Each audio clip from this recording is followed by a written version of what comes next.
Brew Strong is brought to you by Blickman Engineering, home of the top-tier brewing stand. Visit them online at blickmanengineering.com.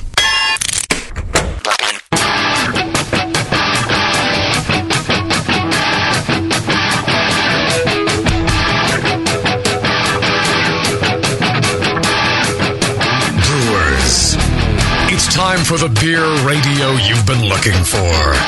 This is the show that dispels myths, tackles the toughest topics, and makes no apologies for geeking out on beer.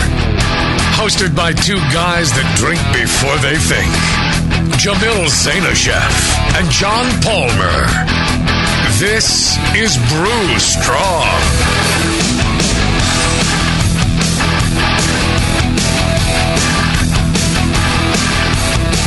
Hey, howdy, hey, my brewing brothers and sisters. Greetings, cretins. John's making me drink. Well, you know, I like to see you happy. He's making me drink.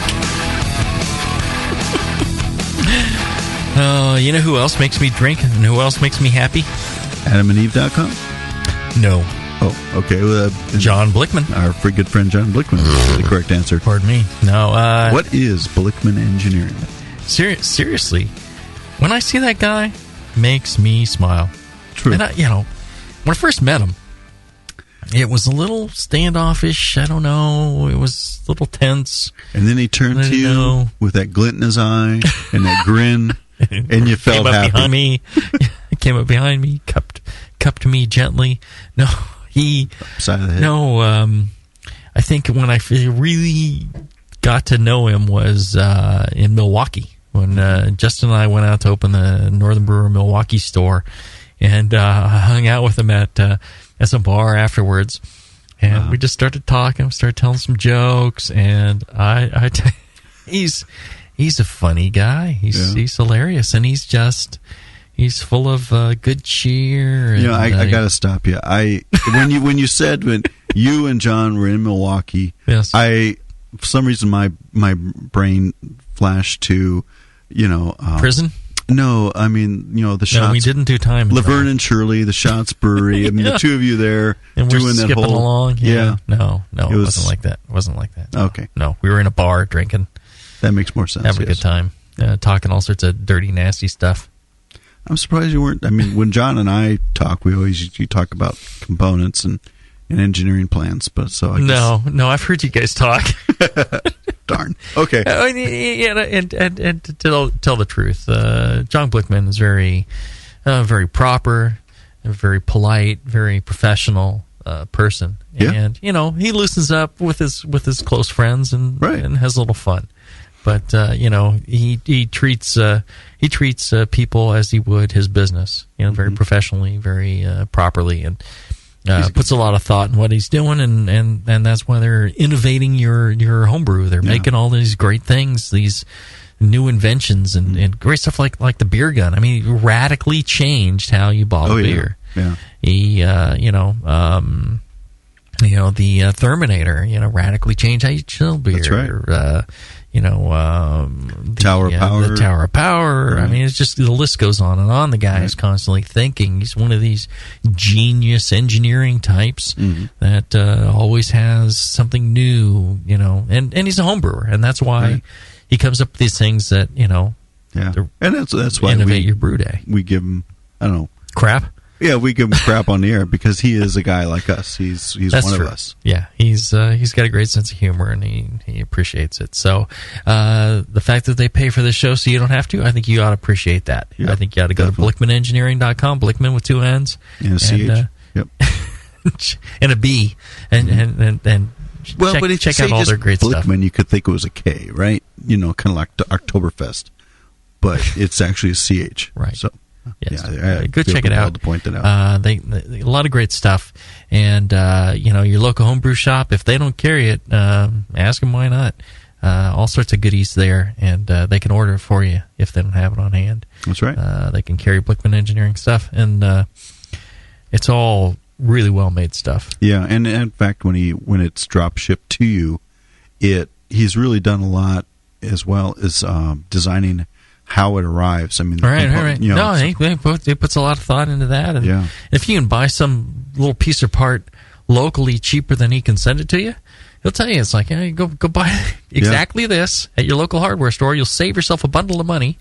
I can ship it to you, but you can buy it cheaper there and save you some money, because homebrewers like to save money. But but I remember when my top tier arrived. I mean, I was really surprised at how well it was packaged. So, you know, it wasn't. You like John's package? Yes. Yeah. Well, it wasn't superfluous. I mean, there was no extra pieces, no extra shipping charges. It was very well put together. That's our John Blickman, very well put together. Okay. All right, so we're doing a live Q&A show today, and if you're listening live, you can actually get in the chat room with Scott and ask questions of John and I about brewing. About anything you want. But we also go through questions that have been asked via email. Right. So what you can do is, if you have a Q&A question for a Q&A show, you title it Q&A, and you send it to brewstrong@thebrewingnetwork.com. And we won't answer them immediately, but we will get to them in these Q&A shows. I got one from David. David asks, let's see, carbonation. Oh, this is a progasm Q&A question. Ah, very good. It's asking carbonation. I assume forced carbonating occurs in the bright beer tank. I also assume there's more CO2 already in solution at the commercial level due to fermenter height, depth. Okay. One, how is carbonation achieved? Simply applying pressure for a period of time? How long does it take? Or is a stone used? Can't exactly tip the tank over and roll it on the floor like I do a corning. 2, how do you measure or compensate for the CO2 already in solution, or is that irrelevant unless you were bottle conditioning beers? And then he's got one on bottle returns. Let's see. Number 1, how's carbonation achieved? All right, so at Heretic, what we do is we have a carbonation stone. We put it in at the bottom of the tank in beer, and we bubble up the CO2 through the tank that way. Okay. And so we force carbonate that way. Now, it's in the bright tank or in the fermenter? We do it in the fermenter. These are unitanks. Yes. The fact that people use bright tanks still, I really don't know. There's some... Really, the only advantage to a bright tank is, you know, you get more beer in a vertical space because it's got a dish bottom instead of a conical bottom. I mean, there's not a whole lot of real value to a bright tank versus just using a unitank. And using it like the reason they invented a unitank is you could do everything in the one tank. Right, universal. You didn't need to have a separate bright tank. And it really kind of goes back to the whole, single vessel fermentation, double vessel, two-stage fermentation. You know, it's done in the one vessel. Right. You drop out the yeast. You drop out the yeast and and we carbonate in that as well. So. You bubble this up for a period of time. You actually can burp off some of the pressure off the top and keep applying it and moving these little fine bubbles through there. There's already some CO2 in solution. How do you measure compensate with CO2 already in solution? What you do is, unless you can get it cold enough, most of these tanks max out at 15 psi. Okay. You know, you'll blow the PRV valve, right? So you're less than 15 psi, and how cold you can get the beer in these fermenters, you know, you may or may not be able to achieve the level of carbonation you want. Okay. In our current situation, we kind of get to just the carbonation we want, and then we can't really go much further than that. It kind of worked out perfectly. The way that we know what carbonation we have a tester.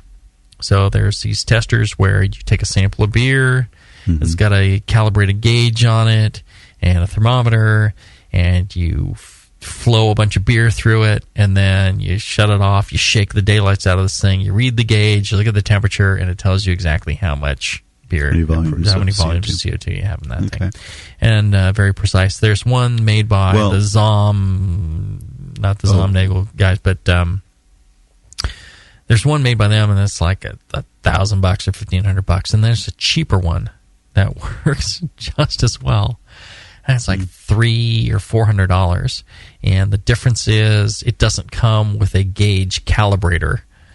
If you drop it and screw up your gauge, you're going to have to go get it calibrated somewhere else. I mean, it needs to be nice and precise. Right. You can't just have some, but it's all comes pre-calibrated. And if you take good care of it, it works beautifully.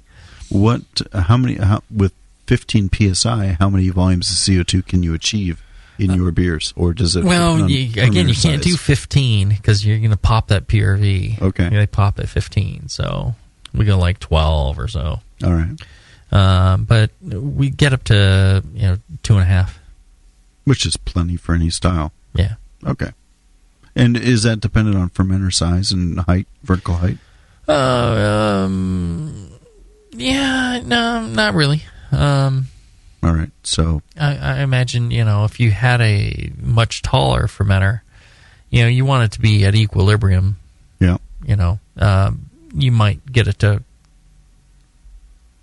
take the CO2 bubbles into solution much better in a taller fermenter, but the volume being greater, maybe it's going to take the same amount of time. I don't know. Yeah, I suppose we're not talking about right. Okay, pressure. But you mess around with it and you measure, and there you go. All right, and one more. He's got bottle returns. They're calling the Ann Arbor, Michigan Brew Pub would give credit for returning their bottles in 6-pack containers more than the normal 10 cents a bottle Michigan deposit return. I know JZ always recommended using new bottles for homebrews, so I expect a bit of an editorial. Am I known to editorialize? I don't think so. No. Let me tell you, though. Here's the thing. But are you aware of any code or regulation requirements on how a return bottle must be processed to reuse at a commercial level? No, I'm not. They melt them down. No, there's...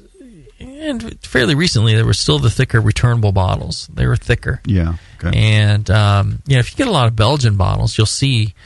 these wear marks on the bottles up near on the barrel of the bottle, up near the top and near the bottom, you'll see a worn line in the glass. That's because they take them in, they run them through a line again to clean them, and they get worn down on these spots. Right. That's because they're getting washed and reused, and they're a thicker, heavier glass. And I don't think there's any regulation or requirements on a return bottle process because. It's up to you to make sure that the package is clean, sanitary, and it's going to not spoil your beer. I mean, you're the one responsible for your beer. Right. So I don't think there is any regulation on that. Yeah, but most bottles today are not meant to be that kind of much thinner. Yeah. Yeah. So all of those in Michigan, the 10% bottle deposit for cans, bottles, etc. Those are not, because they're thinner glass, they're typically not reused as is. They're sent back to the glass plant, melted down, and recast. Right. So, yeah, it's kind of a non-issue. Okay. I could tell, but I had to emphasize that. Why don't we take a short break? Okay. Let John collect his thoughts. Yeah. We'll be back right after this. When you hear Blickman Engineering, think innovation, passion, quality, and customer service. Blickman gear is designed by brewers to give you a sense of pride in your equipment. At Blickman, they know what makes brewing a pain and build gear that makes it fun. Like the intuitive beer gun, a completely different approach to filling bottles. The Therminator Wort Chiller, a new take on a plate chiller that's sized for flow, performance, and the high groundwater temps homebrewers face every day. The Brewmometer, a brilliant weldless thermometer design with brewing parameters right on the dial. The Auto Sparge, ultimate simplicity for preventing an overflow or running your mash tun dry. And much more, like the modular top-tier brewing stand, conical fermenters, and their Boilermaker brew pots. With more cutting-edge equipment coming soon, keep up with the latest from Blickman at blickmanengineering.com and stay on the cutting edge. Hey, my brewing brothers and sisters, this is Jamil Zanisha, and I love a bold, hoppy beer, one that spits resin in your face and makes you cry uncle. There are a lot of great hoppy beers out there, but at Heretic, we want to make something as bold, dank, and resiny as possible. We use hops at every chance we get, including multiple dry hop additions. The result is Heretic Evil Cousin. This light golden, 8% Imperial IPA has an easy malt character that helps take the edge off the massive bittering, but it takes a back seat to the in-your-face hop character. We make sure this beer finishes dry so the hops can jump out and slam you in the taste buds. If you can't get enough hoppy goodness, Evil Cousin is your cup of tea. Cheers. Since the first time the Brewing Network microphones turned on, More Beer was behind it. More Beer sponsors the programming on the BN because, like you, they love brewing. And like the Brewing Network, they love sharing their knowledge. Morebeer.com isn't just a website to place your next equipment or ingredient order. Morebeer.com also gives you access to free beer information that will make you a better brewer. Go to morebeer.com and click into the Learning Center. You'll find podcasts, technical facts, video tutorials, and more, including access to The Buzz, More Beer's social network of more than 5,000 members. And some of them might even be crazier about beer than you are. Get over to morebeer.com today and take advantage of The Buzz, the forum, the Learning Center, and make sure you're signed up to receive the newest More Beer catalog. More Beer, bringing you absolutely everything for beer making.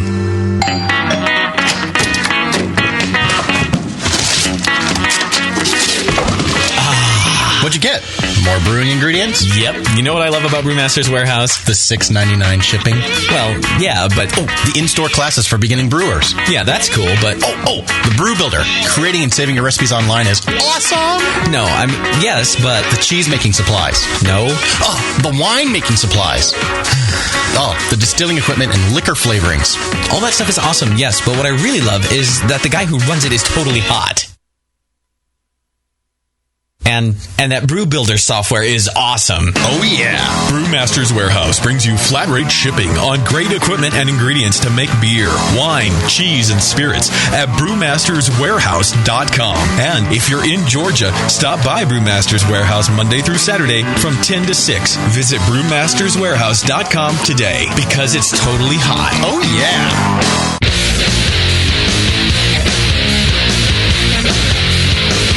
Back to the two guys that know how to turn beer into beer.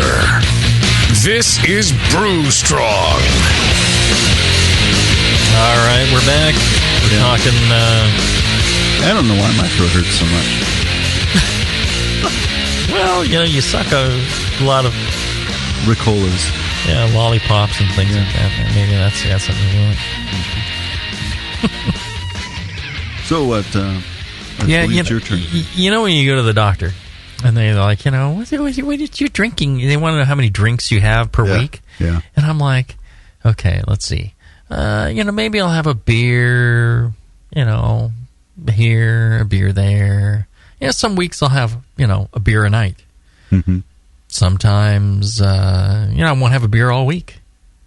Just not into it. I'm not feeling it, right? But then I got to calculate in when we do these shows. And then it's like, okay, so I have like 50 beers. Saturday night. Want to do Brew Strong. How does that average out? I think, it's like it averages out into something, inconsequential. And they're like, oh, yeah, that's okay. But they don't realize I'm drinking like 50 on Brew Strong show. And then, there you go. Yeah. Charlie Bamforth was talking about that last night when he was giving the keynote, or not the keynote, but the banquet talk. Mm-hmm. About 2 beers a day, very good for your health, but you don't want to overdo it, and you don't want to do 14 on Saturday. But right, yeah. But like we do. I love Bamforth. I think he's just awesome. Yeah, he's just. He had a really funny thing about why the wine drinkers in France, why they're so healthy. And so it's they're it's all the sex they have. No, but he's saying they eat lots of chicken and green vegetables and, stinky cheese and stuff, mm-hmm. and then the wine, whereas the beer drinkers are eating the hamburgers and the French fries and, deep fried this and that, and beer. He says, like, by God, it's the beer that's keeping them alive. So. Yeah. Did I tell you I have a fermenter named Bamforth? Or no, it's named Charlie. Uh-huh. Yep. Good. You got to know that it's Bamforth. Right. Of course. He loves the fact that we did that. Oh, really? He's just like, he tells his students, and he's like, they got a fermenter named after me. I wouldn't change it for the world. Dude. He's like, is Charlie going to make it to the new brewery? I'm like, oh, absolutely. And I'm thinking we'll make one of the big ones called Bamforth. There you go. He's one of my favorite people. I just love that guy. The military code for C, Charlie, like Alpha, Bravo, Charlie, okay. that's Bamford too, right? Oh, yeah. Okay. Exactly. Yeah, the making sure. military knows. Military, they know what they're doing. They know it's Bamforth. Very good. All right. Whose turn? Whose turn for a question? Oh, that's probably mine. Yeah. Your stack's looking a little bit thin there. Yeah. Oh, and the train's here. From this email is titled 12/3/2011 Q&A follow-up. So it's from Scott Williamson, and he says, I asked a question about fermenting under pressure in pinlock kegs. I don't think JP got my point. He goes on. Damn JP. Not the JP I know. Okay, he says, I live in Texas and deal with super high heat most of the year. Mm-hmm. For the first couple of years, nearly 100% of my beers had too much fusel or ester production. Mm-hmm. To combat the high fermentation temps, I started experimenting with pressure fermenting. Right. As commercial breweries have large fermentation tanks, they have a certain amount of hydrostatic pressure on the yeast during the growth stage. It's all based on early shows that we did talking about this. I don't know. Or maybe, who knows, maybe it was those early Jamil shows. Huh? Yeah, just saying. Questions from a faithful listener. We had good information out there. Mm-hmm. After listening to many Can You Brew It and Brew Strong shows that hinders ester and fusel production. Mm-hmm. Yeah, it's kind of a fragmented sentence there.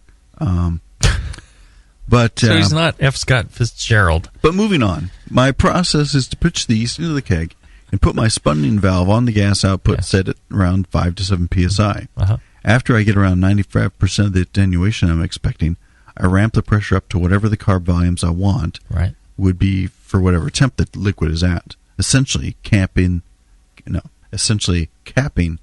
taller fermenter as I understood it. That's the heart of the question. How much PSI is too much PSI on the yeast during the growth and following phases? I do a healthy yeast pitch, oxygenate well. I also have attained a freezer, dual-stage temp controller. But I will say this is a very poor way to write your question. Mm-hmm. I mean, you don't have to put the abstract on it, but right. It's kind of rambling. So I remember this question initially, and I remember, kind of just blowing it off and saying, I think we said something like, well, you shouldn't be looking into high-pressure fermentation, right. Get yourself a fridge, et cetera, et cetera. But right. I think it's interesting. I think many years ago I talked about high-pressure lager yeast, and I think it was with one of the shows with John Plissade, and we're talking about lagers. Mm-hmm. And high-pressure lager yeast, when they're talking about high pressure, they're talking like 2 psi, 1.4, 7, 2 psi. Not a whole lot. Mm-hmm. Not 5 to 7, huh? Yeah, 5 to 7 seems a little high to me. But if he's getting good results, what I would do is suggest trying, side by side a couple of different, pressures if he could. Try a 2, try his 6. I really wouldn't. I say I wouldn't try, but try a 12. What the heck? Maybe you ferment and it's all carbonated and ready to go. The problem is the higher the pressure, the more it's suppressing yeast activity. You may see your attenuation drop. When he says expected attenuation level, I wonder what that is. Is he really getting the type of attenuation that he should? 5 to 7 psi. I'd wonder about that. And one of the things to do, I would think, take yourself a sample and do a forced wort test on that, or a forced ferment on that, and see what it would attenuate out to completely, and compare that to what you're getting at your 6 psi.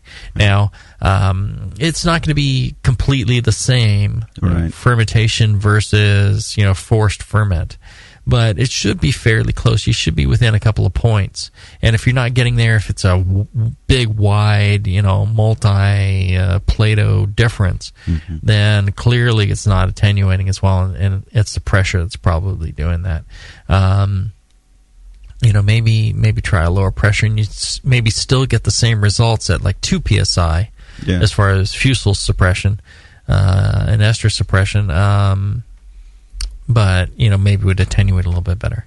Yeah, that seems reasonable. I think one aspect to the situation is that in a uni-tank, there's going to be a much higher hydrostatic pressure on the yeast, and therefore a much higher dissolved CO2 content for any given overpressure in the uni-tank versus in a corny.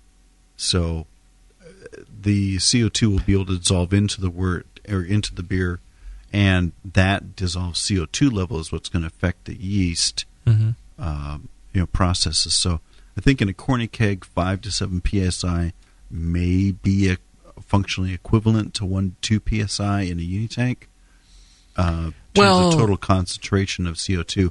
But I'm speculating. Right. Well, all right. So I think the valve versus the hydrostatic pressure. I think you end up with the same. It doesn't matter how that pressure comes about. I think you're still getting.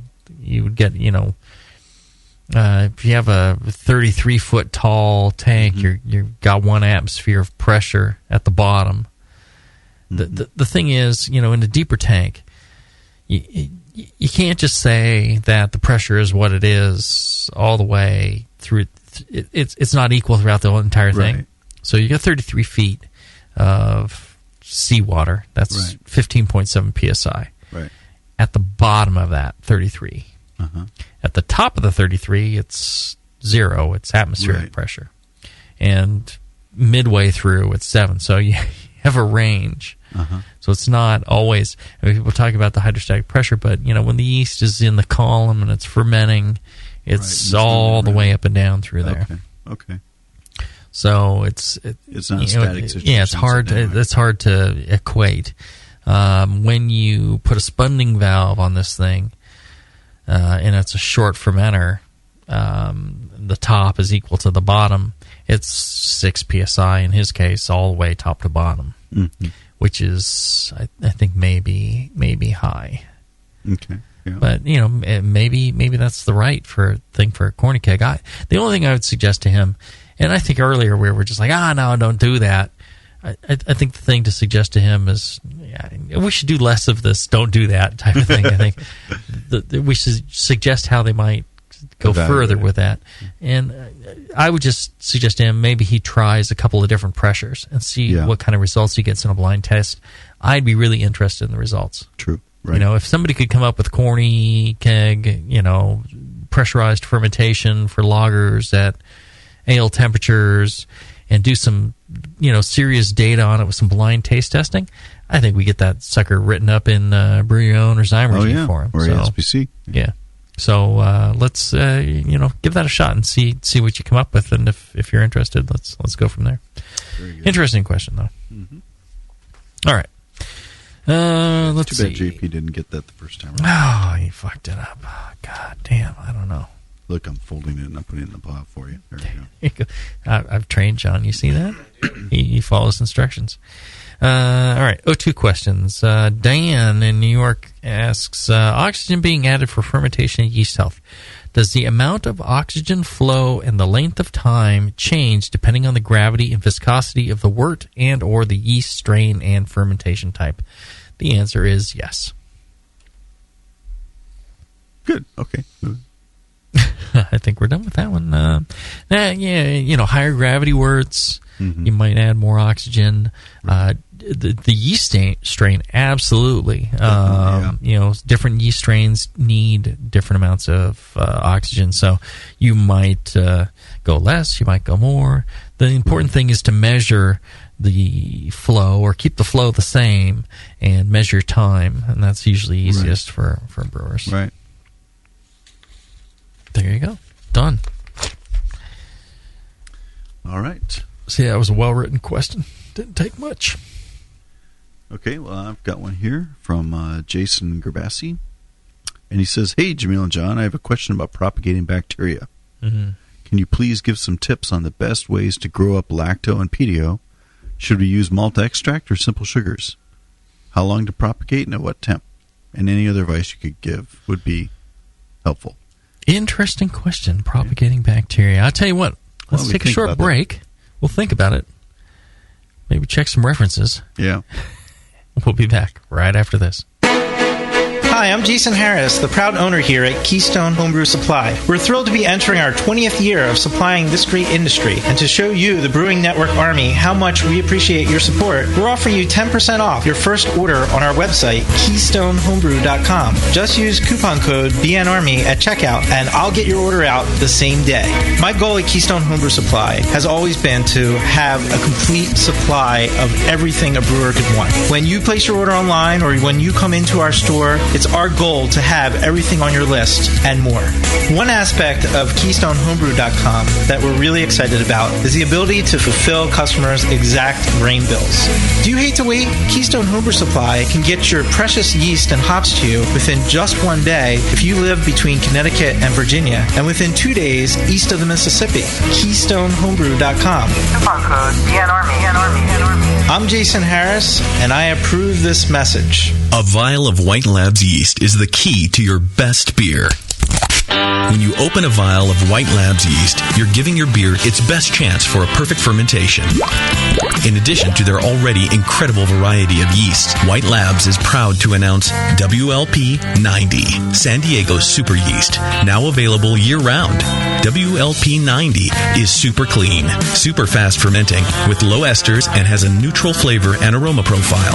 It's alcohol tolerant and highly flocculent. For more of the latest White Labs news, click over to whitelabs.com, where you can read reviews of yeast, learn in the lab section, and join the customer club. And if you should find yourself in San Diego, White Labs has a brand new training facility for craft brewers and home brewers alike. Whitelabs.com. Discover yeast, nutrients, enzymes, and more for commercial breweries, home brewers, and homebrew stores. White Labs. It's all in the vial. Hi, I'm Jamil Zainasheff, and in addition to my work on the Brewing Network, I write the style profile column in every issue of Brew Your Own magazine. Hi, I'm Sean Paxton, and when I'm not prepping for the Home Brewed Chef on the Brewing Network, you can find me writing articles on how to cook with your home brew for Brew Your Own magazine. Greetings, cretins. This is John Palmer, and when I'm not writing for Brew Your Own, I'm reading it. John Palmer, Sean Paxton, Jamil Zainasheff. If you love listening to them on the Brewing Network, you'll love reading their articles, tips, and recipes in the pages of Brew Your Own magazine. Join Jamil, John, and Sean 8 times a year in Brew Your Own. And when you subscribe to BYO on the Brewing Network website, half of your subscription price goes right back to the BN to support great beer and food programming. So sign up for Brew Your Own magazine through the BN website today so you can listen and read your way to better homebrew. I-10, Getting tired of that same old handcrafted beverages day after day? Are you looking for something with more diversity than your normal beer? Fellow BN Army member Michael Fairbrother, owner of Moonlight Meadery, is reviving an entire beverage category. Mead! The meads at Moonlight Meadery are all handcrafted from the finest honey on the market and are perfect for any occasion, like weddings, baby showers, or... Excuse me? Mead is not your average girly drink, mister, and Moonlight Meads can be enjoyed anytime, anywhere. Football games with the guys. Yeah. Barbecues with the guys. Yeah. Operating power tools with the guys. Yeah. Actually, sir, that's really dangerous. Good point, son. Next time you have something to celebrate or are just looking for a new tasting experience, pick up a bottle of mead from Moonlight Meadery. Now in 21 states, making over 60 varieties of mead from dry, semi-sweet to sweet. Break out of that craft beer lull. Grab a bottle of Moonlight Mead. Can't find some? Then ask. No, make that demand some. Yeah!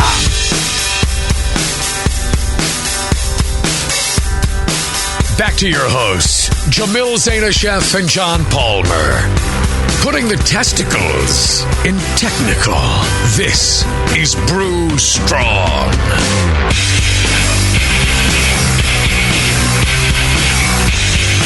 I'll tell you who also puts the testicles in technical. In testicles. How about that whole Lance Armstrong thing? I don't know. Yeah, I know. I've been thinking about that the last couple of weeks. You know, it's like, should our show be put in the fiction section as well? Some of the answers we give? Yes. Yes, absolutely. Well, I'll tell you, But I think we just, we need to step up and emphasize the test part of testicle, so that we are, we're emphasizing experimentation. Yes, like our good friends at AdamandEve.com. Experimentation. Yeah, if you want to experiment, check out Adam. That was a nice, good segue there, buddy. And if you're into experimentation, check out AdamandEve.com. They're our fine sponsor. They are giving you a heck of a deal. Seriously. Yeah. If you use the code Jamil, Jamil, at AdamandEve.com, you're going to get 50%, half off of an item. You find the giant dildo you want, or whatever it might be, lube, whatever. Half off the price, not half off the size of the dildo. Yeah, it won't be like 6 inches of 3. I feel like we should put a finer point on that. Right. You get a product, and the cost is half, and then they're going to give you a free extra gift, nice sensual gift. Okay. That apparently we can't mention. Not those little styrofoam earplugs that they give out. No. You can use something good. Okay. Something you can use. Something sensual. Use in a sensual way. And then you're going to get 3 free DVDs. 3. And then it's not the crap out of it's not the goat and green jello thing. Okay. No. You're going to get to choose from genres such as anal, amateur, Asian, big breasts, big butts, bisexual, chunky co-eds, fetish, gay, interactive, POV, lesbian, MILFs, etc. Very nice. Yeah. You get to choose 3 of those, and you're going to get free shipping. So you buy one item, 50% off. Free shipping, an extra gift, 3 DVDs that you choose. Well, okay. There you go. You can even do it from your phone. Yeah, you can. Yeah, right. JAMIL is the code to use, and you can do it there from your mobile phone at AdamandEve.com. Good sponsors. They've been with us for a long time, and I've never heard a bad thing about people's experience with their customer service or anything. And they've been very forgiving of all my bad jokes over the years. Good stuff. As forgiving as anybody could. Mm-hmm. It's asking a lot. All right. Next question. Okay. Well, like I said, we were talking about propagating bacteria. Mm-hmm. Talking about Right. That's right. Oh, yeah. Before the break, we're talking about propagating bacteria. All right. We thought about it. We came up with a plausible answer, and a couple of things that I know about propagating bacteria is the warmer you propagate, the faster it grows. Propagation happens. So, when we do like a Berliner rice or something like that, 130 depends. Some bacteria they'll fart out pretty early, but you get in the body temperature range and a little bit warmer, and you can get up 110 or something. Like you're just going to speed up the process of things. Like Bamforth is fond of saying, for every 10 degrees C, you double the process. Right. But bacteria aren't yeast, so I don't think we really have to worry about, say, acclimating bacteria to one temperature, then pitching it to a lower temperature and nothing happening. Well, you can grow it and then slowly reduce the temperature, and I think you're ready to go, just like yeast. Yeah. And then, as far as substrate goes, what you're growing them up on, I would say, at first, I think you can grow bacteria on almost anything that, has a sugar that they can consume and turn, or, some of them can even work starches, I guess. If you want the bacteria to consume maltose, you should grow them on then maltose. Grow them on maltose. If you are looking at simple sugars, grow them on simple sugars. Right. And I think that will give you success. And the final point I have is if you're looking at aerobic bacteria or anaerobic bacteria, if it's aerobic that you want, then grow them aerobic. Give them lots of oxygen. If you're looking at anaerobic, then maybe you don't want to give them oxygen. Yeah. So basically, acclimate them to the conditions that you want them to work in. But higher temperature. Yeah. Crank up the temp, speed up the process, get more propagation that way. Makes sense. All right. Good question, though. Anthony asks, let's see here.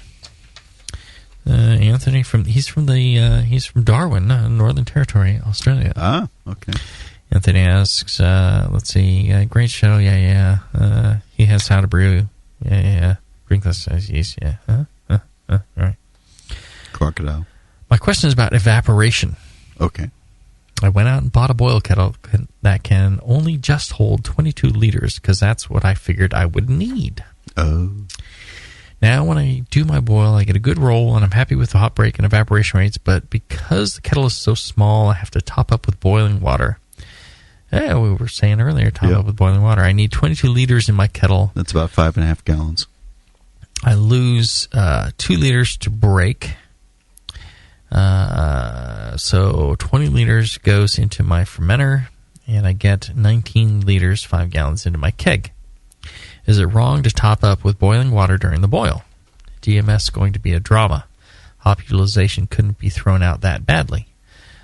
I think I know the answer. Nail down the process and adjust the recipe to get consistent results. It's DMS I'm worried about. Assuming an evaporation rate of 15% and a 90-minute boil, can I add boiling water to keep my volume during the boil? Yes. Yes.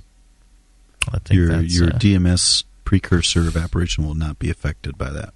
Right. It's having a vigorous boil in the 90 minutes, the SMM is getting converted and it's getting blown off, so I think you're good. Mm-hmm. I also have a Blickman beer gun. Great thing that it is, and I have emailed Blickman to say thanks for sponsoring the show. There you go, Anthony. Cool. Very good. Thanks. That's all we ask. Just let Blickman know that you appreciate that he sponsors the show. I mean, he's not asking for anything other than he thinks that maybe somehow we do some good, and he likes to sponsor that sort of thing. So there you are. Indeed. All right. You got another question? Yeah. This is from Russ. And he says, JP, thanks for getting it up. And he says, Palmer, thank you for writing the only Bible I need. Jay-Z, your evil twin recipe has changed my brewing life. I was never a hophead until I made that damn beer. Now I can't get enough. I can sympathize with that. The flavor and aroma of a late hop beer is just like drinking hop candy without your tongue being coated with all the harsh bitterness. Here's his question. My question is regarding dry hopping. Is there a rule of thumb on time, temperature, and amount? I have my third batch in 3 weeks of your evil twin and primary now. Fermentation is finished. It's resting at 68 degrees. I added 2 ounces of whole leaf citra. How long should I let it sit? Is there any amount of time that is too long? And should I manipulate the temperature?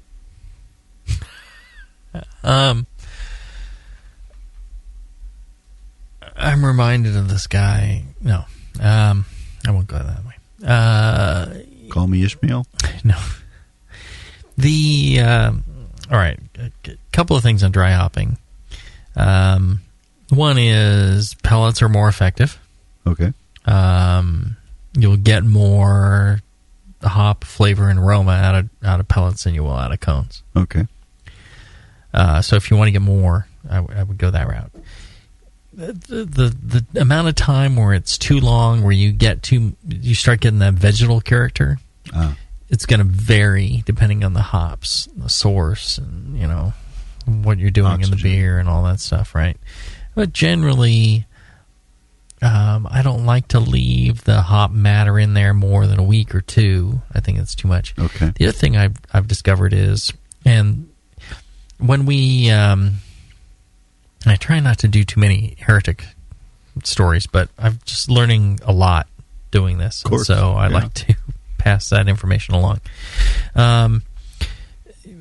When we started doing our evil cousin, I just told Chris, well, we're going to dry hop, and then after a few more days, we're going to drop that, we're going to dry hop again. And he's like, well, why? I'm like, well, that's the way Brynelson does it. That's the way Vinny does it. That's the way, that's the way it's done. Yeah. Because they do it that way, we're going to do it that way.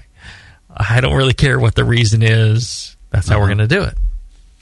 And beer turned out great. And on the next batch, I tasted the next batch. I'm like, well, no, this doesn't taste right. I was like, traveling or something. I came back. I'm like, this doesn't taste the same. What happened? It's like, it's all the same. I'm looking, I'm like, well, you dry hopped all at once, and it doesn't have the same flavor and aroma as the previous batch. And he's like, yeah, so we went back to multiple dry hop. And the reasoning is, and we're like, okay, why is this? Why does this happen? And we're dealing with, we're throwing in boxes and boxes of hops. Right. We throw in a lot of hops, an insane amount of hops. And in these unit tanks, the hops will settle down to the bottom. They kind of infuse and drop down to the bottom, and then they form a layer on the bottom. And really, once they form a layer on the bottom, you're really only exposing that surface area of that layer. The cone, everything below that is really not effusing anything into the beer. Right. You just have whatever the surface area is. Right. So you could either bubble those hops back up with maybe CO2 or something like that, but then you drive off aromatics. Okay. You could do something like Sierra Nevada with a torpedo and whole cones and filter it through there and constantly flush it through. That'll help. Yeah. But if you're not going to do either of those, what we do is drop those hops and add more, so they're trickling down slowly through the beer, and do that as many times as we can, and we get more hop flavor and aroma from that. Okay. So that's huge. Now, a long way around, he's talking about, what's the right amount and what's the right amount of time and all that. In let's say you're using a carboy and you have a broader surface on the bottom versus like a conical fermenter, you have a narrow surface and you run into the same problem. Sure. Corny keg, again, a smaller surface. So a carboy or a bucket could be a much better vessel to dry hop in. Yeah, I agree. Because you get that spread out fine layer of hop material.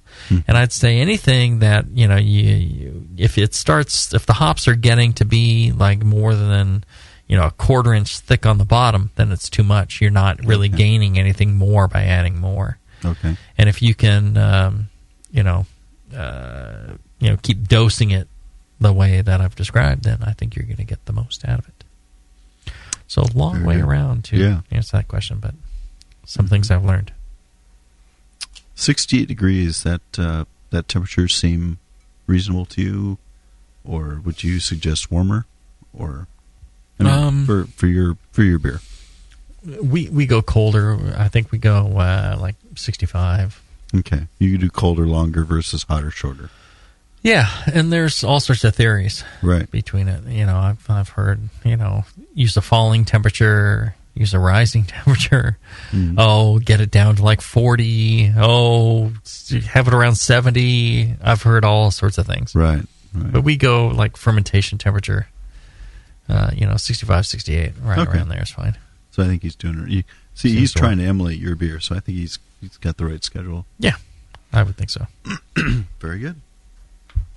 All right.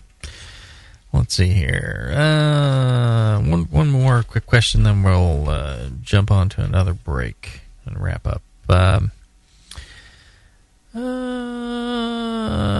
This is Mike. He says, John, I have a 15-gallon stainless steel kettle that I've been brewing with for 6 years or so. Unfortunately, I did not know when I ordered it online it was made in China. It has bad machining marks laterally all throughout. Must have been turned on a 1935 model lathe. Anyways, it has dark staining on the sides. I used OxyClean for cleaning. I used vinegar to get the beer stone off the bottom. But the sides are darkish, and I cannot get that stuff off. What do you recommend I do with this kettle? Mike, Seymour, Indiana, homebrewer for 7 years. Okay. Well, I don't know that there's really anything wrong with the kettle at the moment. If it's, he's getting that it sounds like he's getting that tint, that brown, blue, green tint that you get, and from metal that is not really. Is that stainless? Well, it's stainless, and even if it's from China, it's still a 300 series alloy. Yeah. It is stainless. Could it be the OxyClean and vinegar and all that stuff? It's really just eating away the nickel layer or whatever it is, or the chromium layer or whatever it is that's on the stainless? Acetic acid has no effect on stainless steel. It's just, vinegar it doesn't anyway. Right. If you use glacial acetic, that's different. But highly concentrated. But vinegar is not going to have any effect. The OxyClean is a peroxide kind of thing. Minimal effect. Maybe he's using both at the same time. Well, and that'd be vinegar and acid. Right. Yeah. But again, it's at the concentrations he should be doing it. It shouldn't be a problem. Because you use those, brass fittings, and you use vinegar and peroxide, and I tell you, it'll turn those things black. Yeah. If you go a little too long. Yeah. But I mean, if it's a light discoloration, should he scrub it off with a? He could use an oxalic acid kitchen cleanser to Barkeeper's Friend, Clean polish King, Revereware. Yeah, it'll polish it up, take that off, and you get back to a more uniform silver appearance. If he does, and there's no uniform silver appearance underneath, toss it. Yeah, but at the same time, I mean, if it's the reason I caution people when they're building kegels and they're building equipment and welding, a discolored stainless steel is not as passive as a non-discolored stainless steel. So you have the potential for corrosion on the discolored patches. But really, in terms of heavy use, you would, or continuous use, you would expect to see corrosion at some point. Intermittent use as a brew pot, I don't think he's going to see corrosion. I don't think he's going to see any off flavors in his beer as a result of this slight discoloration on the pot. Darkish. I mean, it doesn't sound like it's an issue. Darkish. Yeah. Don't say they're dark. Well, and I would say, like you're saying, Barkeeper's Friend, polish it up, get it looking nice and shiny, and then just leave it out in the air for a week or two, and should be passivated at that point. Yeah. Well, if you get it clean, it will instantly passivate. Right. It's you don't have to leave it a week. It'll, it. I thought it took a little time to build up that passivated layer from atmospheric oxygen and everything. Yeah. Well, it's passive. I mean, the literature says it's passive. The only way you're going to build it up any higher is by doing a nitric acid passivation to eat off any exposed iron. Yeah. In other words, chemical modification of the surface. Okay. But that's really so just necessary. Scrub it down with Barkeeper's Friend and he's good. Yeah. Yeah. Yeah. So, there you are. Good. Okay. We answer that question. All right. Well, let's take a short break, and when we come back, we'll wrap up with just a couple more right after this. BN Army, HopTech has a great discount waiting for you. Do you often find it difficult to find specific specialty ingredients for your homebrew recipes? Well, listen to this. HopTech stocks 59 different grains to choose from, 39 varieties of pellet hops, and 8 kinds of whole leaf hops. And HopTech not only carries Y yeast and White Labs yeast for you, but also Fermentus, 04, 5, 6, 23, 33, and T58 Belgian yeast, plus Cooper's, Nottingham, and Windsor yeasts. Got your recipe ready to go? Pick up some great brew gear like new long and short sleeved shirts, games, and more. HopTech's new website is being updated every day with new items. If you don't see it, call the shop. They're open 6 days a week. BN Army and AHA members get a 10% discount, and active military personnel get 15% off. Visit HopTech.com today for great selection, great service, and a great discount. HopTech.com. Williams Brewing is your online resource for prompt delivery of quality home brewing supplies. Since 1979, Williams Brewing has offered the finest equipment and freshest ingredients and the best customer service in the business. Cut hours off your brewing sessions by using one of our 11 varieties of famous Williams malt extract. Our Williams Belgian Pale Extract is mashed with pure Belgian 2-row malt and a small percentage of Belgian wheat malt for an authentic Belgian character you just can't get from other extracts. Or check out our unique fermenters, 2.5-gallon kegs, paintball tank-based draft beer equipment, bottling aids, and much more. We even have our own line of precision hydrometers. Go to williamsbrewing.com to browse our vast selection. That's williamsbrewing.com. Orders placed by 3:30 p.m. Pacific Time ship the same day. Brewing is easy. The Williams way. Tonight is the night. We bring the creature to life, Dr. Blickmanstein? Yes, J.P. Gore. Everything is perfect for my next fermented creation. My doctor, the storm is too far away. We'll never have enough power to isomerize the creature's alpha acid. Yes, J.P. Gore, we will. For I have in my possession the Tower of Power. Blickman's new Tower of Power is the evolution of automation. Control hot liquor, sparge, and mash temps like a pro. The Tower of Power is a high-quality gas-fired rim system that works with your current brewing setup. With ultra-precision, the tower can hold your mash to 1/2 of a degree Fahrenheit. Precision and repeatability. The Tower of Power is the answer to automatic, fast ramp times. See more at BlickmanEngineering.com. Bring your next creation to life with the Tower of Power. Dr. Blickmanstein, with the Tower of Power, you can probably give me an afternoon at the pub to enjoy a pint. Don't be silly, J.P. Gore. We have beer to brew. For nearly 15 years, homebrewers have been served by one place in Michigan where you can buy yourself a serial killer, Adventures in Homebrewing. Did you try all those great Michigan beers at the National Homebrewers Conference in San Diego? Adventures in Homebrewing delivered. Did you see a great false bottom in your buddy's cooler or brew kettle? Adventures in Homebrewing delivered that too. And did you see that great custom brew stand? Yep, Adventures in Homebrewing delivered. Since 1999, Adventures in Homebrewing in Taylor, Michigan, Ann Arbor, Michigan, and online at homebrewing.org has been serving homebrewers from the right coast. Check out their innovative 2.5-gallon keg with metal handles, great homebrew kits, and the fully adjustable anodized aluminum serial killer grain mill. Visit them in Philly for the 2013 National Homebrew Conference. Not going to make it? Check out all the fun of Adventures in Homebrewing at homebrewing.org. For a limited time, coupon code BNetwork will slam 10% off your order. Join the adventure online at homebrewing.org. And don't forget to use coupon code BNetwork for a limited time. When I order a beer, I want my server to know more about it than I do. I want someone who enjoys good beer and loves helping others enjoy it too. I want someone who knows how to pour a perfect pint for any beer style. I want a Cicerone. The Cicerone certification program is creating the type of people who help you enjoy great beer.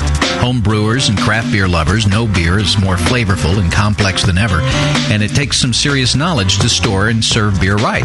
Cicerones know beer. There are 3 levels in the Cicerone program: Certified Beer Server, Certified Cicerone, and Master Cicerone. Cicerones are truly the sommeliers of beer. The best beer locations have a certified Cicerone on staff. Relaxed and unpretentious, Cicerones are tested on storing and serving beer, beer styles, flavor and tasting, the brewing process and ingredients, and pairing food with beer. Learn more about your next beer guide at cicerone.org. Certified Cicerone, because it takes top talent to present a perfect pint. Back to the beer guys that make other beer guys look like wine guys. Brew strong. All right, we're back. Let's say, Scott, how about we wrap this up with a question from the chat room? You guys can listen live and ask questions. You go to thebrewingnetwork.com. There's a little link there to listen live and to participate. You don't need a password or anything. You just jump right in, make up any username you want, and you can ask questions during the show. Indeed you can. And Grod asks, our friend Grod out in Australia, he asks, does a beer with flame-out additions of hops mean it should be consumed sooner to get more out of it? Interesting question. Interesting way. So late hop additions... Well, phrased another way, I'd say, do late hop addition beers, do they fade faster? Right. I would say almost any beer. it has a life. Yeah. It has a point where it's a little too early, has a point where it's perfect, and has a point where it's a little too late. Yeah, yeah. And I would say, especially where hop character is concerned, especially in a real pale beer, if it's not going to improve. It's not going to improve over a longer period of time. I mean, there comes a point where maybe, the day one, it's a little too harsh, and that might be leftover yeast or something like that that's still in suspension. You're getting a little bit too much yeast bite. And then a few days in, that drops out, and it's perfect. And then that hop character is just going to fall off. Right.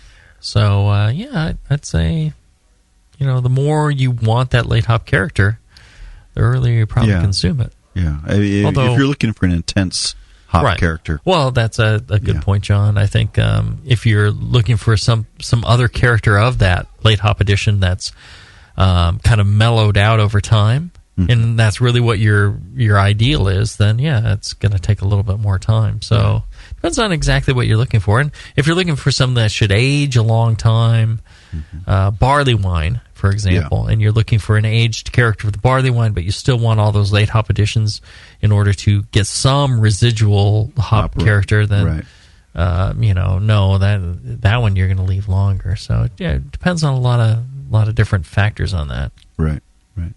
But an interesting question, Grod. One that made us pause and think instead of just blather on like we usually do. No, there's plenty of pausing and thinking on this show. Don't think for a minute there's not any pausing and thinking. No. We just blather on. That's the way we do things around here at the Brewing Network. Blather. Got one more question if you're ready. Okay. Sure. Spider Wrangler says, in terms of late hopping and big aroma additions, is it worth doing with bottle conditioning?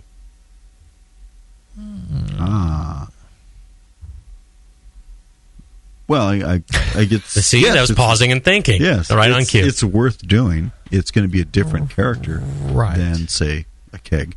But certainly it's worth doing. It's worth doing if you want what?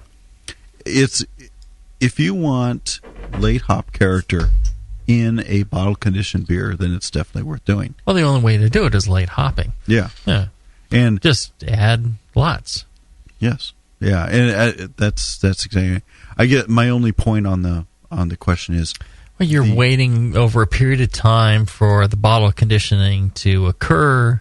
Right. You're maybe losing something to the yeast that's in that bottle conditioned beer that's absorbing some of that material. Yeah.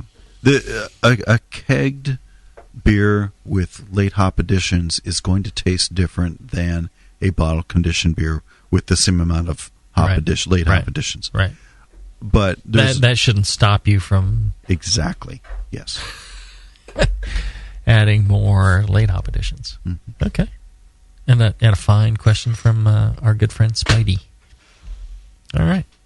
Well, I think that's it for this show. If you're listening live, stay tuned. We're going to do one more. Okay. I mean, we got our drink on. We got Brew Tattoo here in the studio. Scott looks like he's got nowhere to go. He's got no life. Thanks. But what about my appearance suggests that? Well, it's the same thing we see a homeless person. That guy doesn't really have a job to go to. I think it'll be fine if I ignore him. Yes. Yeah. It's because I haven't shaved in a few days, isn't it? Yeah. That's only a few days? No, it's like 2 weeks. Well, I think it was the fact that your dad didn't invite you home to drink his new beer. Yeah, what a jerk. He's like, no, it's perfect. I don't need you anymore, son. That's what he said. He's like, I don't have any questions. The beer's perfect. Right, there you go. Yeah. Well, and if you got any questions, I suggest checking out some of the fine books in the Brewing Network store. Pick yourself up if you don't have a copy of How to Brew, I don't know what the hell you're doing. A lot of these questions are answered in How to Brew, so pick up a copy of that. And it's not a bad book. There's a good yeast book in there from Homeboy and Dog Meat, and a lot of fine things. And everything you purchase through the Brewing Network, through the Brewing Network store, all goes to the bottom line of the Brewing Network and really helps support programming like this. If you enjoy this show, check out our sponsors. Check out BlickmanEngineering.com. Tell them that you appreciate them supporting the show, because that's how the show continues. So. Until then, we're strong. We're strong. Yeah.